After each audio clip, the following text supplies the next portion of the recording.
आता बातमी शहा आणि ठाकरे वार पलटवाराची। बाळासाहेबांच्या विचाराचे खरे वारस हे नारायण राणे, राज ठाकरे आणि मुख्यमंत्री शिंदे असल्याची टीका अमित शहांनी केली आहे। तर तुम्हाला राजकारणामध्ये मुलं होत नाहीत म्हणून आमची मुलं कडेवर घेता अशी टीका ठाकरेंनी शहांवर केलेली आहे। साहब की विरासत ऐसे नहीं मिलती है उद्धव जी। बारा साहब के यहाँ आपने जन्म लिया, विरासत तो नारायण राणे, एकनाथ शिंदे और राज ठाकरे के पास रह गई। आप कब की पीछे छोड़कर चले गए। अहो तुम्हाला राजकारणात मुलं नाही होत, आम्ही काय करू शकतो? आमचा काय दोष आहे? म्हणून आमची मुलं तुम्हाला कडेवर घ्यावी लागतात। पण ते करताना भाजपचं काय झालंय, ती कचरा उचलण्याची गाडी येते ना गावात, कचरा जो आपण घराबाहेर टाकतो तो कचरा उचलतात, गाडीत टाकतात। आणि आता निवडणुकीमध्ये असं मी कुठे पाहिलेलंच नव्हतं, ते पहिल्या प्रथम बघतोय, कचऱ्याचं प्रदर्शन लावलंय। सगळे कचरे, ज्याला बाळासाहेबांनी गेट आउट सांगितलं होतं आज तो तुमचा इथला उमेदवार आहे।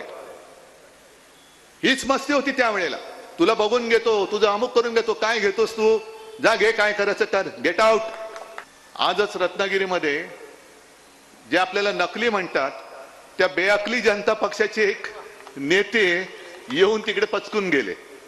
बेअकली जनता पार्टी म्हणजे शिवसेनेला नकली म्हणतात ते बेअकली असतील नाही तर दुसरं काय। पुन्हा एकदा चॅनलला सांगतोय, बेअकली जनता पार्टी।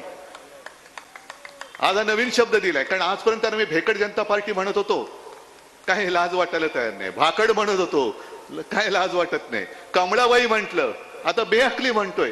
आता बची किती बाराकडी म्हणायची यांच्यासाठी? अहो अमित शहाजी, तुमच्यात जर का हिम्मत असेल तर जनतेच्या प्रश्नावरती बोला। 10 वर्ष तुम्ही तिकडे अंडी उभवत बसलाय, कोंबडी चोर बरोबर घेतला तरी अजून अंड्यात पिल्लू का नाही बाहेर येत, त्याच्यावरती बोला। नुसतं आपलं उभवतंय आपलं। अहो तुमच्यापेक्षा खरंच कोंबडं बरं, अंड उभवलं तर पिल्लू तरी येतं। तुम्ही 10 वर्ष खुर्च्या उभवताय तरी त्यातनं काही बाहेर पडत नाही। ढेकणं झाली असतील खुर्चीमध्ये तरी लाज नाही।